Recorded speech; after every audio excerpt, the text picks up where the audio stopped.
प्रणाम नमस्कार सुप्यार सब श्रोता समाज के।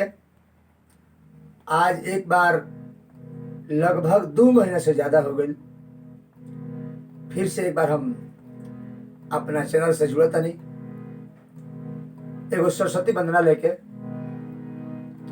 हमरा उम्मीद बा कि अपन पहले वाला प्यार हमरा के हमेशा दिले बानी, आज भी उहे प्यार बा, आगे भी उहे प्यार बन रही।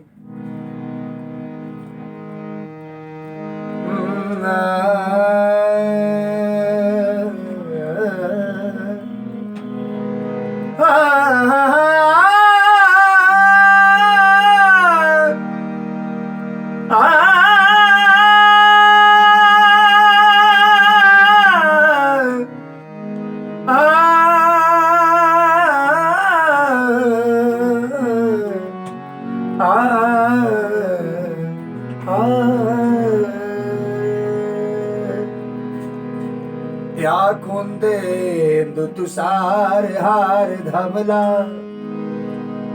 या कुंदेंदु तुषार हार धवला, या शुभ्र वस्त्रावृता, या वीरावरदंड मंडित करा, या श्वेत पद्मासना। भक्त माँ से कहता है कि माँ, मैं कोई बड़ा धनवान नहीं बनना चाहता, मैं बड़ा अफसर नेता नहीं बनना चाहता, मुख्यमंत्री प्रधानमंत्री राष्ट्रपति। मैं जो बनना चाहता हूँ वो आप जानती है, और मुझे विश्वास है कि आपका कृपा हो जाए तो मैं जल्द बन जाऊंगा। कैसे कहता है? हमके बना लो अपना चरणन के धूल हो, हमके बना लो अपना चरणन के धूल हो। भेजता नेवता जवन कोरोना कबूल हो, हमके बना लो अपना चरणन के धूल हो। भेजता नेवता जवन कोरोना कबूल हो, हमके बना लो।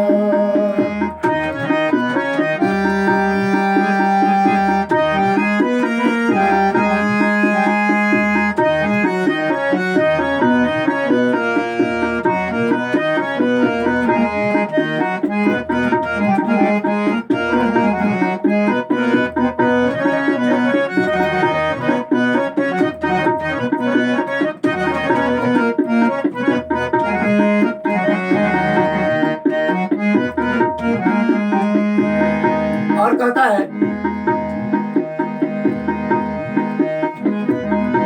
जिंदगी भर खातिर हमके ऐसा सुंदर स्वारदा, गीत संगीत हमारा अंग अंग में भर दा।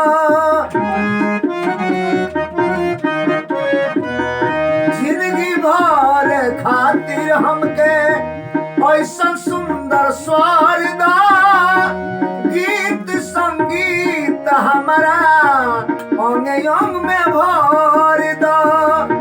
जहियाल जी तबले घूमी घूमी के गाई, अपने जे हंसी सब लोग के हंसाई।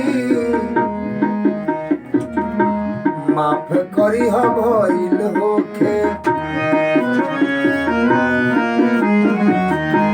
माफ करी हो भइल होखे हमसे जवन भूल हो। भेजता नेवता जवन कोरोना कबूल हो, हमके बना लो अपना चरण के धूल हो। भेजता नेवता जवन कोरोना कबूल हो, हमके बना लो।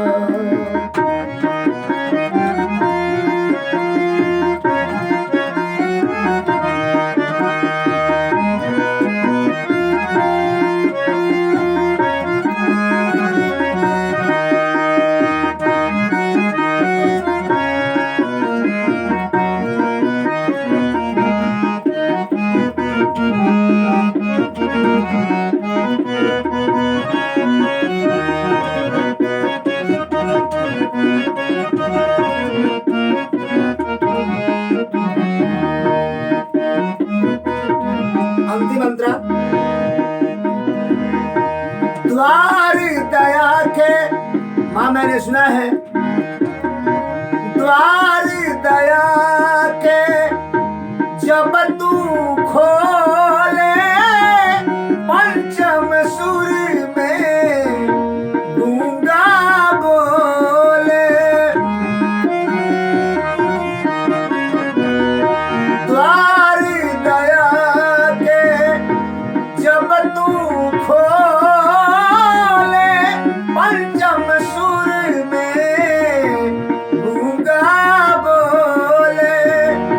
जे करा के चाहेलू उ बन जाला हीरो, नजर हटावेलू तो बन जाला जीरो। माई हम जाना क्षेत्र में बानी, संगीत के क्षेत्र में, संगीत के दुनिया में, शर्मा मनोज के